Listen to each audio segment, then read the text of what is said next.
2018, construction sauvage en Estrie d'une nouvelle ligne d'Hydro-Québec. Outrés, les résidents se font rentrer un pylône de force dans le backyard. Enquête d'Isabelle Maréchal chez les Rose-Croix. Ne reculant devant rien, elle leur tente l'épine. Et Yvon Pedneau, hey, faites-moi une phrase avec Yvon Pedneau. Yvon Pedneau canadien. Bonne fin du monde, mesdames et messieurs. Alors, tout d'abord, des nouvelles de Gildor Roy. Eh bien, croyez-le ou non, Gildor accouche! N'est-ce pas extraordinaire? Au moment même où on se parle... Attends une minute, Pitoune. Au moment même où on se parle, il y a une sage-femme iroquoise qui est en train de huiler Gildor à la grandeur là, pour essayer de tenter de faciliter son passage dans la salle d'accouchement. Et là, à moins d'imprévu, dans les prochaines heures, probablement, sa jolie femme, Greta, Ingrid, comment elle s'appelle? Non, je ne sais jamais, c'est un prénom, ça n'a pas vraiment d'importance. En tout cas, il me semble que c'est un prénom allemand. Choucroute. Ça s'appelle Choucroute. Choucroute va accoucher d'un joli garçonnet qui devrait se prénommer William. Alors, félicitations, évidemment, à la mère et au père. Bien sûr, ça va de soi. Monsieur Jean-Louis Roux. Tout ça pour vous dire que quand même, Gildor nous a chié dans les mains ce matin et pas à peu près, mec. Quand même, Gildor est un homme prévoyant. Alors, il m'a laissé une partie de sa chronique des sports de ce soir qui consiste...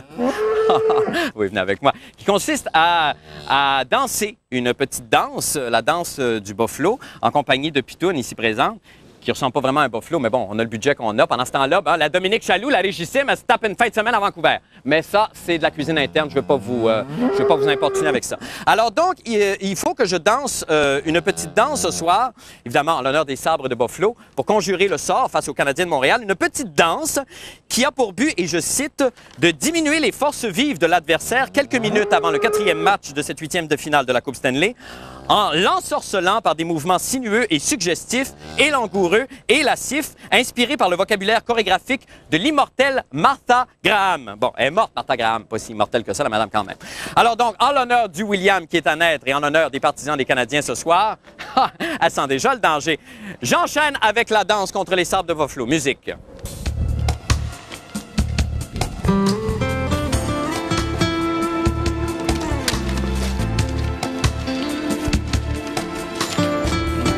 Presque complet.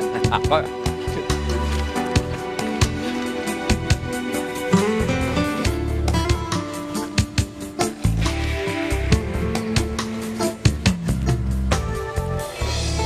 C'est déjà terminé. C'est peur, hein? Voilà. Je pense que l'effort est fait. Merci beaucoup.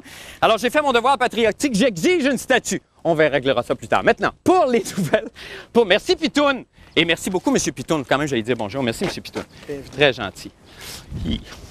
Maintenant, pour les nouvelles de la fin du monde. Eh bien, vous venez d'aménager dans le ranch de vos rêves en Estrie, poney encastré, René Martel mur à mur et accélérateur à proton central. Bon, là vient le moment de prendre la crémaillère et là, le tout Sherbrooke est là, théière sans souci, valise Simard et les frères à cheval. Et là, j'ai soufflé, c'est pas drôle. Et là, juste au moment où le party se déroule très bien, en plein milieu du party, au moment où Tony Roman allait redécouvrir Nanette, Hydro-Québec débarque et là, plante un pylône dans votre bol à punch. Le dé est ruiné, le party est à l'eau. Eh bien, c'est exactement ce qui est en train de survenir aux petits habitants du petit village de Val-Saint-François qui se voient imposer une ligne électrique dans leur cour sans même avoir été consultés. Alors, Jean-René Dufort, la petite police à 3 trous, a tenté de trouver une solution à leur problème. On écoute ça tout de suite. Laideur, beauté, esthétisme. Wesh. Peut-être pas. Peut-être quand on te laisse. Question. Pour discuter de cette laideur ou beauté électrique, La Fin du Monde s'est rendu chez un expert, Armand Vaillancourt, pour savoir quoi il en pense.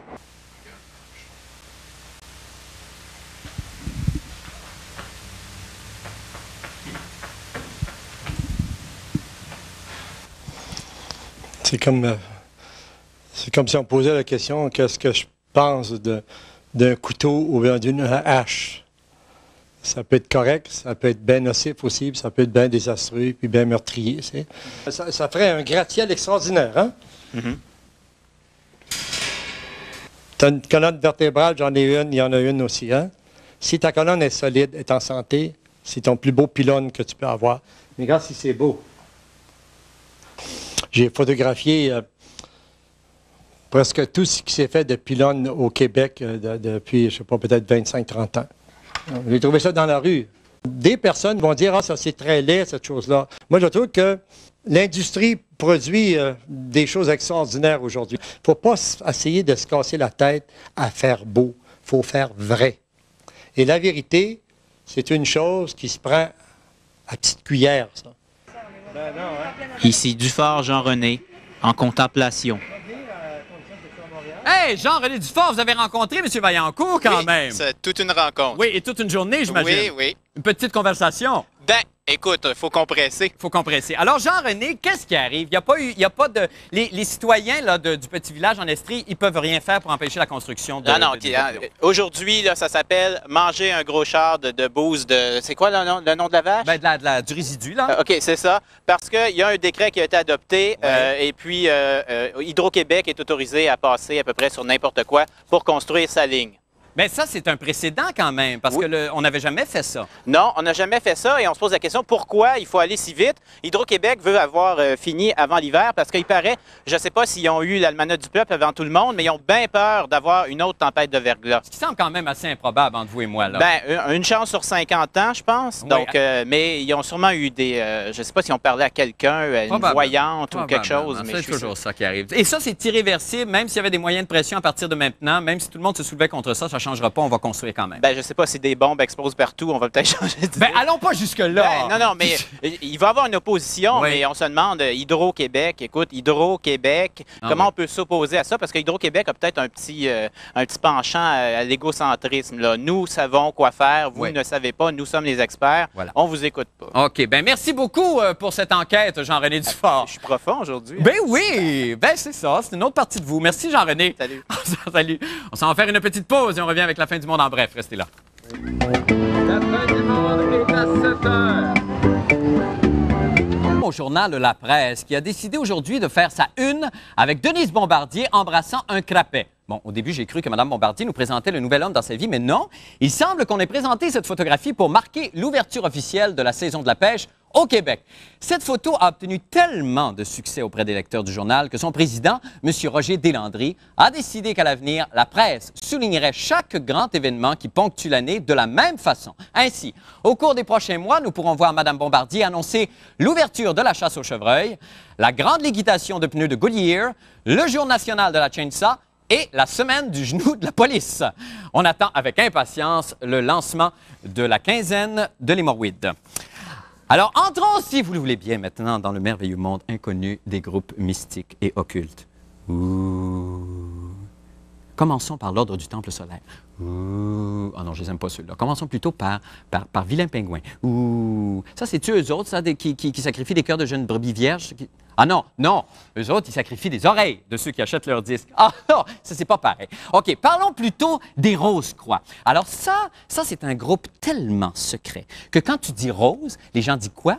Rose. Quoi? Rose, quoi? Rose, quoi? Rose, quoi? De là, le nom. Et tout ce qu'on sait d'eux, c'est que ce serait un groupe qui croit à la réincarnation et qui se réunit pour réfléchir sur le grand mystère de la vie. Isabelle Maréchal, la grébiche mystique, lève un coin de voile sur cette énigmatique association. Regardez! Vous l'avez deviné, Gildor Roy n'est pas là, beaucoup trop occupé à assister à la naissance de son enfant pour venir faire sa petite chronique « Maudit lâcheux ». Cependant, il nous a tout de même laissé le premier d'une série de reportages des plus troublants sur les grands mystères du sport. On regarde. Bonsoir. La section des sports de LFDM est à ses tâches et fière de vous présenter les mystères du sport. Il n'y a plus de sourire sur les visages des gamins de Québec. Pourquoi? La mascotte des ex-nordiques de Québec, le gros bleu poilu Badaboum, est disparu. Qu'est-il advenu de ce sympathique et talentueux gros tas de poils? La fin du monde a enquêté. Je vous signale que, pour des raisons de droit d'auteur et de manque de collaboration, le rôle de Badaboum sera tenu par nul autre que Tigrou.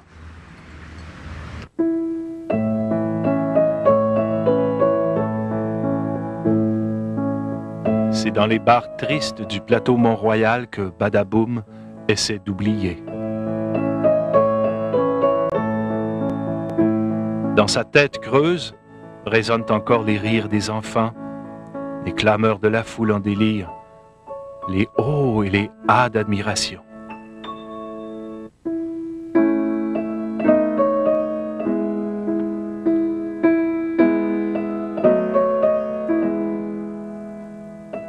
Ses dernières économies flambent dans des jeux de hasard, des barbottes et des amitiés particulières et brèves.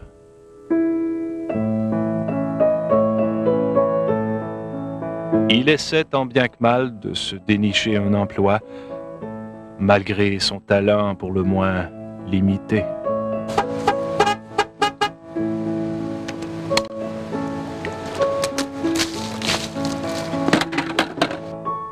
Le reste du temps, semble-t-il, Badaboum vit dans son monde, peuplé de petites créatures en peluche comme lui, de manèges, de bonheur et de joie de vivre.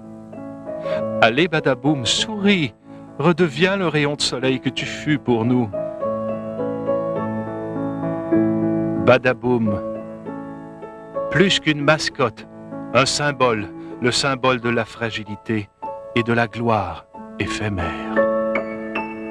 Et que c'est touchant. Merci infiniment, Gildor. Et un merci tout particulier à Marie-Soleil Michon, la jeune journaliste de LFDM, qui interprète toujours de façon aussi convaincante le rôle de Tigrou. Un coup d'œil maintenant au temps qu'il fera avec le météorologue amateur de la semaine, le danseur... Oh mon Dieu, une réaction. Le danseur Harold de Réaume. Bonsoir, Harold. Bonsoir, Marc. Comment allez-vous? Très bien, merci. Alors, il y a beaucoup de courriers électroniques où les gens sont fascinés par votre bougie et il y en a plusieurs qui se demandent quelles sont vos influences, Harold? Mes influences. Ben, au niveau de l'apprentissage, où est-ce que vous avez appris à danser comme ça? Ben, moi, j'ai commencé d'abord par être beaucoup influencé par les comédies musicales de Fred Astaire, par exemple. D'accord. Ça, c'était mon idole. OK. Puis, en grandissant, tout ça, à travers la danse contemporaine, Oui. il y a des gens comme Louise Bédard qui Oui. m'ont influencé beaucoup, je dirais. D'accord. Oui. Bon, et maintenant, quel temps? Merci, ça va. Non, c'est important de le préciser. Quel Oui. temps il va faire ce soir, cette nuit et demain? Ben, cette nuit, un beau 14 degrés. Oui. Et demain, encore très chaud, 26, avec du soleil comme aujourd'hui. C'est une magnifique fin de semaine qui se prépare, n'est-ce pas, Harold? C'est très plaisant à annoncer. Oui. Est-ce que vous avez concocté un petit bouger pour nous ce soir? Oui. Ce soir, je voulais explorer un peu la courbe. Ah! Est-ce que ça vous va? Ben moi, allez-y comme vous le sentez du ventre. D'accord. Mais pourquoi la courbe? Quel rapport avec la météo? Ben, Le je sais soleil. pas, le soleil, En la ça. forme ronde du soleil. Oui, oui, je comprends très bien dans quel univers vous vivez, Harold. Mhm. Allez-y comme vous le sentez. OK, c'est parti. D'accord. Oui, ça, on reconnaît ses influences là-dessus. Ça ressemble à hier, puis là, là-dessus, c'est beau, ça. C'est comme une horloge qui tourne. On va chercher le flipper. Bon, ça y est, il part encore! Oh, maudit, il va se faire frapper! Il revient-tu? Ah oui, il est revenu. Oui, il revient pas en ligne droite, par exemple. Il a été frappé fort. Oh. Merci! Ah, qu'on a eu peur pour vous, Harold! Ah, vous Merci, as-tu Marc. frôlé la chevaille? De loin. Oui, bon, merci beaucoup, Harold. On se reparle Merci. demain. Merci infiniment. On s'en va faire une petite pause et on revient avec notre rescapé de ce soir. Restez là. Ah, que j'ai peur. La fin du monde est à 7 heures.